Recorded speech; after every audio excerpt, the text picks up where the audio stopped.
अगर घर में जिन्नात हो या एक शुबा हो कि भाई इस घर में जिन्नात है, तो शरई मामलात में हम कैसे तहकीक कराएं? सबसे पहली बात यह कि आमिलों के पास ना जाएं। ना जाए। अगर गए, एक जिन भागेगा 50 जिन आएंगे। आमिल खुद एक बहुत बड़ा जिन बहुत होता बड़ा है। भूत होता है भाई। हाँ, वो खुद भूत होता है। जिन्नात देख लेते हैं कि इस आदमी का अकीदा ठीक नहीं है, ये इन चीज़ों में पड़ रहा है, तो भाई हम पे क्यों नहीं आते? मैं तो 20 साल से आमिलों के खिलाफ तकरीरें कर रहा हूँ, हाँ, हम पे क्यों नहीं कोई जिन आता भाई? सही कुछ भी नहीं कर सकते अल्हम्दुलिल्लाह। ये इनके पास, ये तो बेचारे वो लोग, कौम के वो लोग होते हैं जिनको हम लिफ्ट कराते हैं तो इनको कुछ पैसे मिल जाते हैं, हम लिफ्ट कराना छोड़ दें तो ये जिनसे भी कोई काम नहीं ले सकते। हम्म। तो अगर शुबा हो कि यहाँ पे कोई जिन्नात भाई शुबा क्यों हो रहा है आपको? शुबा ना नहीं होगा तो नहीं होंगे जिन्नात, जिसको शुबा होगा ना वहां होंगे। मुफ्ती अब साहब बोलो नहीं है, नहीं है गोरे के जिन क्यों नहीं आते? मुझे आप ये बताओ, वहाँ सऊदी अरब में अरबियों के जिन क्यों नहीं आते? अब आना शुरू है जब से पाकिस्तानी आमिलीन वहां गए हैं इलाज कराने के लिए। लेकिन जब तक सऊदी अरब में पाकिस्तान से जो पीर लोग हैं और मुर्शिद किस्म के लोग हैं वो जिन भगाने के लिए सऊदी अरब नहीं गए थे, सऊदी अरब में जिन्नात का नामो निशान नहीं था। सही है। आप जापान गए हैं, कोई जिन देखा आपने जापान में? मैंने तो आप यहां से किसी आमिल को ले जाएं, फिर देखो हर जापानी जो साइंटिस्ट भी होगा ना, वो छोड़कर उस आमिल के पास बैठा होगा, यार मेरे पे जिन आ रहे हैं। ये इनकी कोई नहुसत है। जिस इलाके में आमिल जाएगा वहां जिन्नात होंगे। मुत्तहरा एमिरेट्स में जो है ना, एक हमारा दोस्त है, पठान है, कह रहे मैं 15 साल रहा हूं, मैंने एक शख्स को भी नहीं देखा किसी पे जिन आ जाओ। और गांव में आए हो तो हर दूसरे आदमी पे जिन चढ़ा हुआ है। औरतों पे भी अक्सर देखते हाँ, तो ये वही उन औरतों पे ही आता है जो आमिलों से इलाज कराती हैं, जो इस तरह के वज़ाइफ पढ़ रही होती हैं। आप जिन फ्री हो जाए, जिन आपसे फ्री हो जाए, फ्री नहीं होगा कभी भी।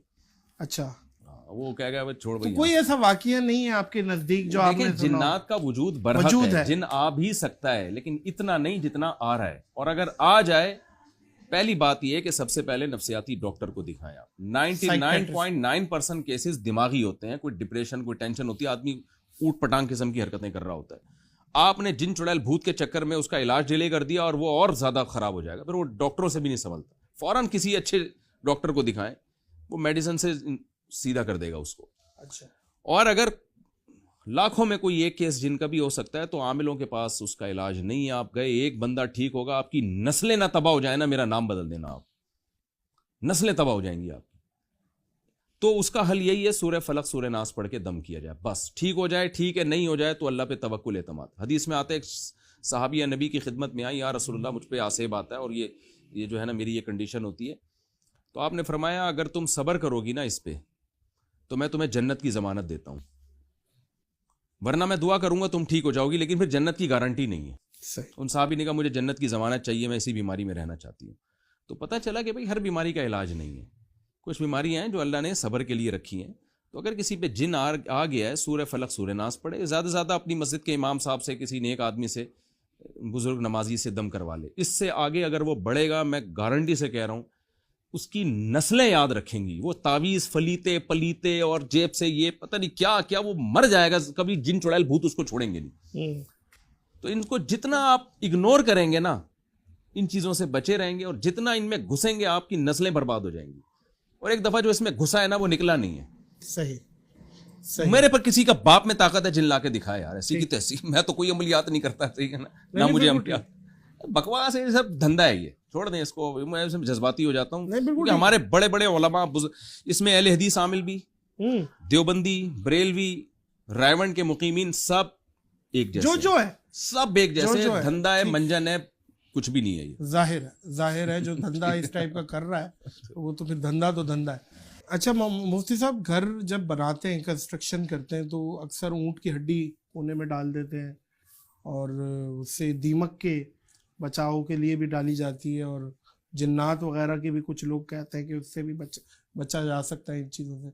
इसके बारे में क्या बकवास है, फजूल बात है, फजूल बिल्कुल न सर न पाऊं। ये दीमक में भी, दीमक का तो डॉक्टर या हकीम बताएगा आपको। उसका दीमक तो जिन्नात से कोई ताल्लुक नहीं है, जिन्नात से कोई हड्डी मड्डी का ताल्लुक नहीं। हाँ, हदीस में ये जरूर है कि जिन्नात की खुराक हड्डी है, लेकिन इसका ये मतलब नहीं है कि आप हड्डी डालना शुरू करेंगे तो वहाँ जिन्नात आना शुरू हो जाएंगे, या ये कि जिन्नात भाग जाएंगे, ऐसा कुछ भी नहीं। अच्छा मुफ्ती साहब, औरत मर्दों को भी चेक कर रही होती है हॉस्पिटलों में, चेकिंग हो रही होती है, ये देख रही पैर में लगा है और यूं हाथ लगा के, और उनके काम का हिस्सा है, और मर्द हजरात भी ये चेक कर रहे होते हैं। इसका थोड़ा सा बता दें कि ये मेडिकल फील्ड में क्या है, इस पे हीला निकाला देखें, हुआ है बिल्कुल या नाजायज़ है, हराम है, नाजायज़ है। क्या इस्लामी करना है? रियासत है, उसमें कानून साजी होनी चाहिए कि फीमेल, एक तरफ हम कहते हैं लड़कियों को डॉक्टर बनाओ क्योंकि लड़कियों का इलाज फिर करेगा कौन।